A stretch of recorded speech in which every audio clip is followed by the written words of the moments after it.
दुर्योधन पिटना है, दुर्योधन की मृत्यु तय है, ये तो तय है। लेकिन कृष्ण जगत को भी बताना चाहते थे। महाकवि दिनकर कहते हैं, वर्षों तक वन में घूम घूम, बाधा विघ्नों को चूम चूम, सह धूप घाम पानी पत्थर, पांडव आए कुछ और निखर, सौभाग्य न सब दिन सोता है, देखें आगे कब हो। मैत्री की राह बताने को, दुर्योधन को समझाने को, सबको सुमार्ग पर लाने को, भीषण विध्वंस बचाने को भगवान हस्तिनापुर आए, पांडव का संदेशा लाए। दो न्याय अगर तो आधा दो, दो न्याय अगर तो आधा दो, पर इसमें भी यदि बाधा हो तो दे दो केवल 5 गांव, रखो अपनी धरती तमाम, हम वही खुशी से खाएंगे, परिजन पर आसी न उठाएंगे। दुर्योधन वह भी दे न सका, आशीष समाज की ले न सका, उल्टे हरि को बांधने चला, जो था असाध्य साधने चला। जब नाश मनुज पर छाता है, पहले विवेक मर जाता है।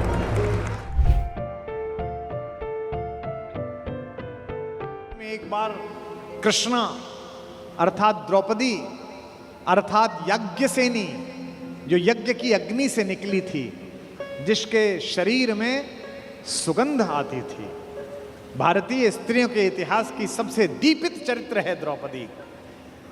इस देश को इस समय अबलाओं की आवश्यकता नहीं है।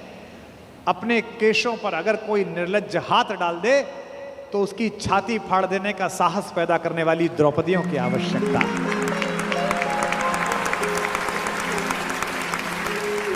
भगवान यूं तो शांति लेने के लिए गए थे। जब खाना खाने लगे और पांडवों ने कहा, युधिष्ठिर ने विशेष रूप से कहा, माधव मैं युद्ध नहीं चाहता, आप जाना और कहना बस 5 गांव हमें दे दें, हम 5 भाइयों को हम काम चला लेंगे। माधव ने कहा, बड़े भैया जो आपने कहा है वही होगा। लेकिन माधव तो युद्ध ही चाहते थे।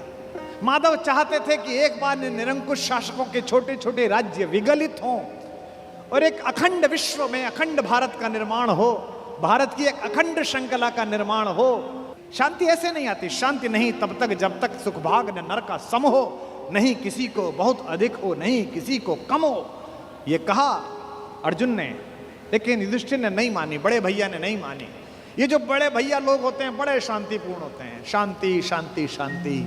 हर घर में कुछ युधिष्ठिरों की आवश्यकता भी है, लेकिन हर घर में ऐसे लोगों की आवश्यकता है कि अगर कोई निर्लज्ज कुलवधू के आंचल पर हाथ डालने की कोशिश करे तो वो बिना बड़े भैया से पूछे अपना गांडीव उठा ले और अपनी गदा उठा ले। ऐसे लोगों की आवश्यकता है। और समय पर ये गांडीव और गदा नहीं उठे तो मान लेना कि समाज में महाभारत प्रतीक्षा कर रहा है। पृथ्वी लाशों से पटेगी, कोई नहीं रोक सकता। शांति लेने के लिए गए। कृष्णा ने भोजन कराया, द्रौपदी ने भोजन कराया।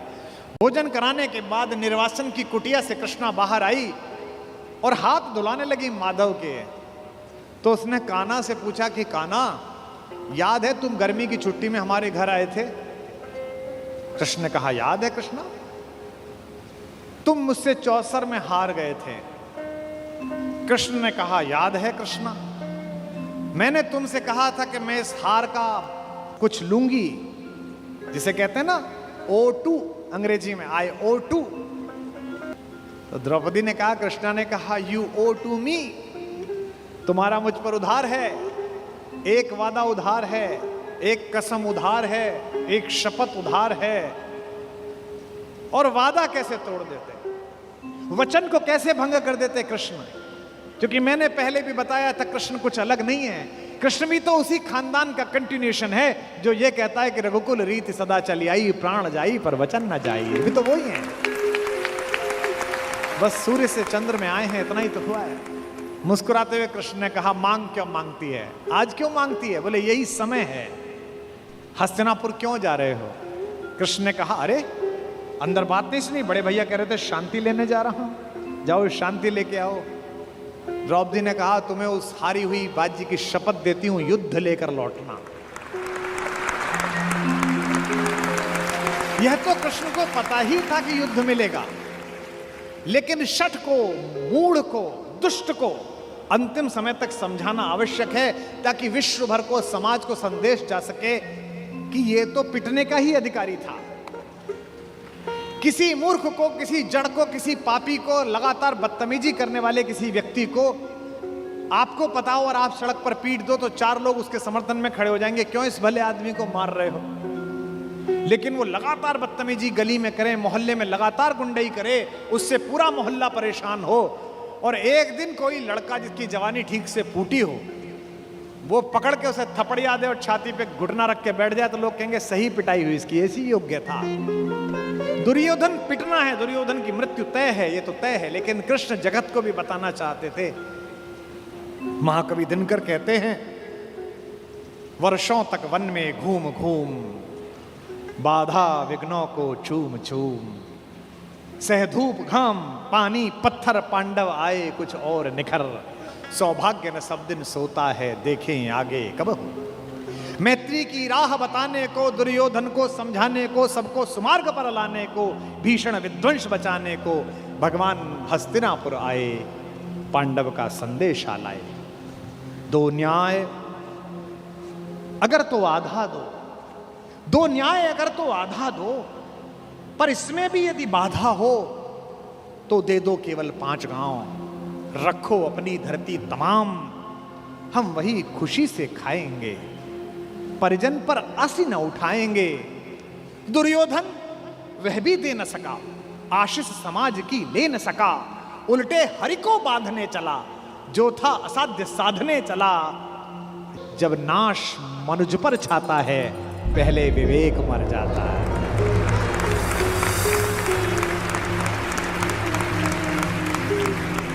जब नाश मनुज पर छाता है, पहले विवेक मर जाता है। हरि ने भीषण हुंकार किया, अपना स्वरूप विस्तार किया, डगमग डगमग दिग्गज बोले, भगवान कुपित होकर बोले, जंजीर बढ़ाकर साध मुझे, हाँ हाँ दुर्योधन बांध मुझे। यह देख गगन मुझ में लय है, यह देख पवन मुझ में लय है, मुझ में विलीन झंकार सकल, मुझ में लय है संसार सकल।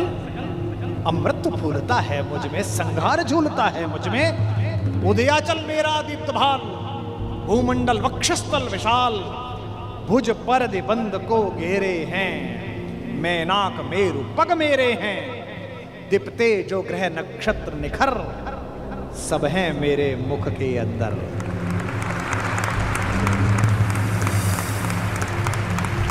दृग हो तो दृश्य कांड देख, मुझ में सारा ब्रह्मांड,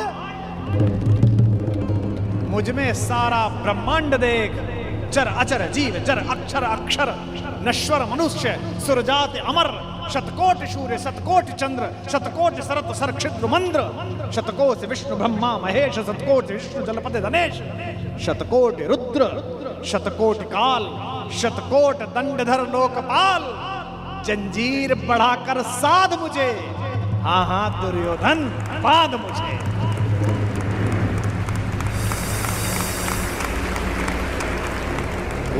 लोक अतल पाताल देख, गत और अनागत काल देख, यह देख जगत का आदि सृजन, यह देख महाभारत का रण, मृतकों से पटी हुई भू है, पहचान कहां इसमें तू है।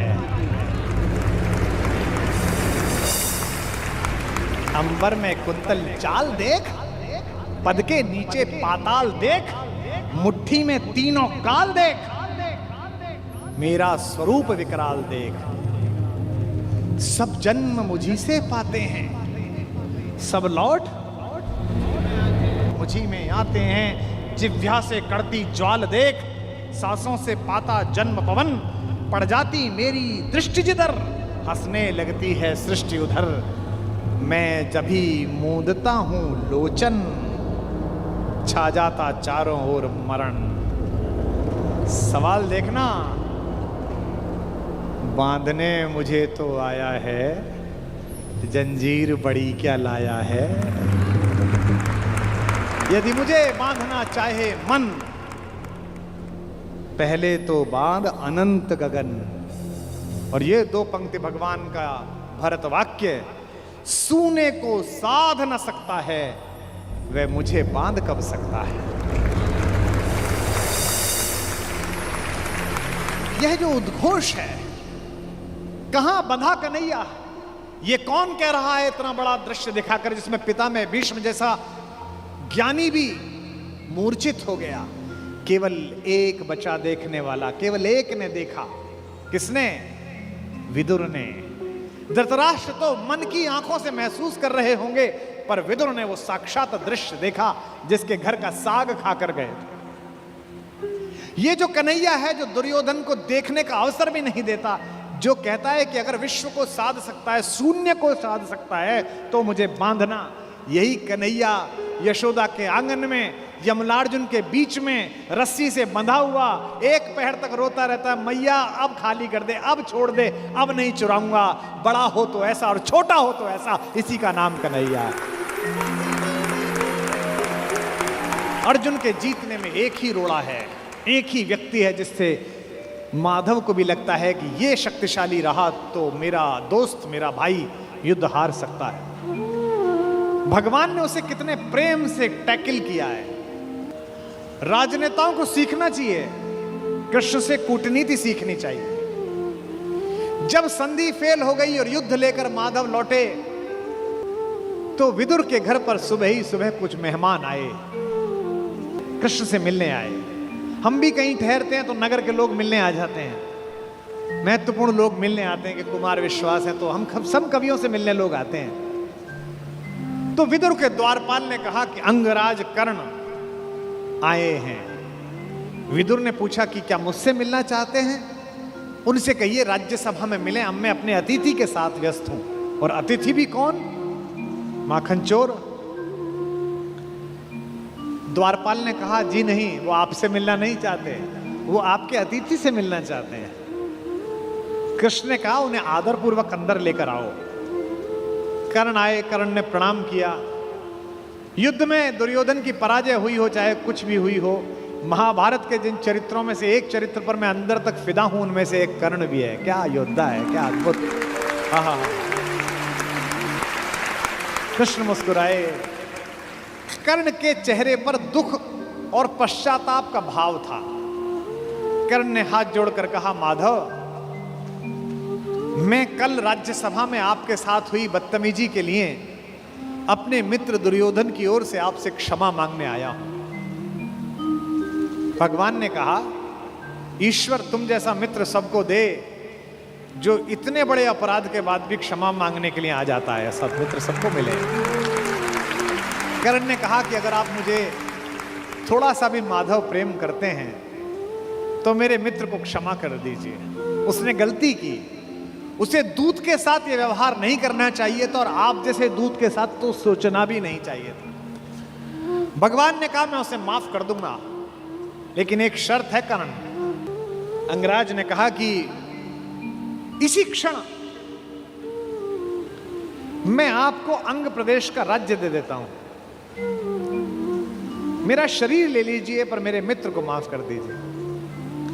कृष्ण ने कहा, शरीर देने की इतनी उतावली में मत आओ अंगराज, समय तय हो चुका है, सबको देना पड़ेगा, तुमको भी देना पड़ेगा, पक्का तय हो। कर सकते हो तो इतना करो, अब मैं वापस पांडवों के पास जा रहा हूं, हस्तिनापुर की सीमा तक मुझे छोड़ के आओ। उसने कहा, इससे बड़ा सौभाग्य का होगा कि मैं आपको छोड़ने चलूं? आइए मेरे रथ में बैठिए। कृष्ण ने कहा कि ठीक है, मैं तुम्हारे रथ में बैठ जाता हूं। आपकी कार में कोई बहुत बड़ा आदमी बैठने लगे तो कभी भी ड्राइवर से गाड़ी मत चलवाना। ड्राइवर से कहना, तू नीचे उतर, सवार बहुत बड़ा है, अब ड्राइव मैं करूंगा, गाड़ी खुद चलाना सदा। कर्ण ने अपने चालक से कहा कि नीचे उतर, इस रथ पर त्रैलोक्य का स्वामी बैठने वाला है, ड्राइव मैं करूंगा। और कर्ण तो ड्राइवर का ही लड़का है, सूत पुत्र है, उसको तो आता ही है रथ चलाना। वो रथ चालक का बेटा है। कर्ण रथ चलाने लगा, भगवान पीछे से उतरकर कर्ण के पास आकर बैठ गए और थोड़ी देर बाद उसका रथ छोड़कर उसे अपने रथ पर बिठा लिया। वहां भी वही रथ चलाने लगा। अब भगवान ने उससे बातचीत शुरू की। देखिए कितने बड़े कूटनीतिज्ञ हैं ये कन्हैया, दिखते भोले हैं लेकिन परम चालू। इनको पता था कि एक ये आदमी है जो फजीता करेगा, इसका मनोबल तोड़ो। पहली बार कर्ण को यह पता चला जो भेद उन्होंने बताया। हरि बड़े प्रेम से कर धर कर ले चढ़े उसे अपने रथ पर। रथ चला परस्पर बात चली, शमदम की टेढ़ी घात चली। शीतल हो हरि ने कहा हाय, अब शेष नहीं कोई उपाय। कर्ण अब कुछ बचा नहीं, हो विवश हमें धनु धरना है। अब तो हमें यह धनुष उठाना पड़ेगा, क्षत्रिय समूह को मरना है। मैंने कितना कुछ कहा नहीं, विषबाण कहां तक सहा नहीं। पर दुर्योधन मतवाला है, कुछ नहीं समझने वाला है। चाहिए उसे बस रण केवल, सारी धरती की मरण केवल। ये जो अहंकार है कि मैं कुछ नहीं दूंगा, क्या बोला दुर्योधन 5 गांव माने पे? सूच्यग्रम नैव दास्यामि बुना युद्धे न केशवः। हे केशव, तुम 5 गांव मांगते हो, मैं सुई की नोक के बराबर भी जमीन नहीं दूंगा। हे वीर तुम ही बोलो अकाम। बिना पार्शल हुए बोलना। कर्ण से पूछ रहे हैं क्या वस्तु बड़ी थी 5 ग्राम? 5 ग्राम ही तो मांगे थे, वह भी कौरव को भारी है, मत गई मूढ़ की मारी है। दुर्योधन को बोधूं कैसे, इस रण को अवरोधूं कैसे? सोचो क्या दृश्य विकट होगा रण में जब काल प्रकट होगा। बाहर शोणित की तप्त धार, भीतर विधवाओं की पुकार। निशस्त्र विशस्त्र बिल्लाएंगे, बच्चे अनाथ हो जाएंगे। चिंता में क्या और करूं, शांति को छिपा किस ओट धरूं। सब राह बंद मेरे जाने, अब पासा फेंका।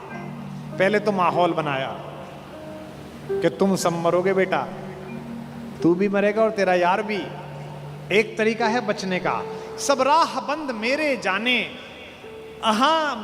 एक बात है यदि तू माने, देखो कैसे फुसला रहे हैं, तो शांति नहीं जल सकती है, समरागनी अभी टल सकती है। पा तुझे धन्य है दुर्योधन, तू एकमात्र उसका जीवन, तेरे बल की है आस उसे, तुझसे जय का विश्वास उसे। तू संग ने उसका छोड़ेगा, वह क्यों रण से मुंह मोड़ेगा। जब तक तू उसके साथ है वो लड़ाई नहीं छोड़ सकता। बस ऐसा कर, तू उसे छोड़ दे। क्यों? क्या अघटनीय घटना कराल। एक बात बताऊं तुझे कर्ण, एक बड़ी कराल घटना इस खानदान में हो गई है, तुझे पता नहीं है।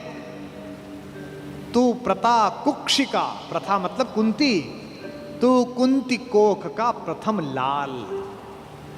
तू कुंती का पहला बेटा है। ये पहली बार कर्ण को स्वयं भगवान श्री कृष्ण ने बताया है, सबसे पहली बार। अच्छा, ये बात पहले भी बता सकते थे कभी, कर्ण तो रोज मिलता था। जब 14 साल का वनवास था तब बता देते, नहीं। अगर तुरुप का इक्का आ जाए तो शुरू में मत फेंको, बचा के रखो, फाइनल टेबल पे काम आएगा। अब कर्ण को बता रहे हैं कि तू तो कुंती का लड़का है, पनसूत अनादर सहता है, कौरव के दल में रहता है, किस्मत के फेरे में पड़कर का प्रेम सदा बसा दुश्मन के घर, निज बंध मानता है पर को कहता है शत्रु सहोदर को। पर इसमें दोष न तेरा है, तेरा कोई दोष नहीं है। अब कहा मान इतना मेरा, अब इतनी मान, चल होकर संग अभी मेरे, जहां 5 भ्राता तेरे। कहते हैं एक काम कर, अब मेरे रथ पे से उतरी मत, अब मैं हाँक रहा हूं और सीधा वहीं जाकर रुकेगा जहां तेरे 5 भाई हैं। जिसको जिंदगी में किसी ने भाई नहीं कहा, जो माँ की एक पुकार के लिए जीवन भर तरसा है, उसको जिंदगी का सबसे बड़ा प्रलोभन दे रहा है हमारा कान्हा। क्या कह रहा है?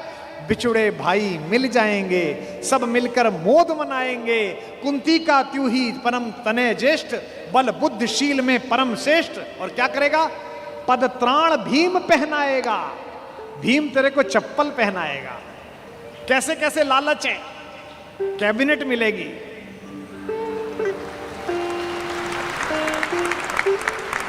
और उसमें भी कोई छोटा मोटा मिनिस्टर नहीं है, सीधा ही प्राइम मिनिस्टर। पद त्राण भीम पहनाएगा, हैं?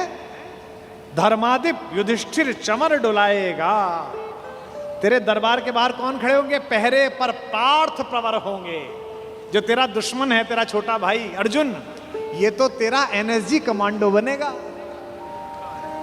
पहरे पर पार्थ प्रहर होंगे, सहदेव नकुल अनुचर होंगे। सब लोग तुझे पहचानेंगे, असली स्वरूप को जानेंगे। खोई मणि को जब पाएगी, आखिरी दाव जो मारा है, खोई मणि को जब पाएगी, कुंती फूली न समाएगी।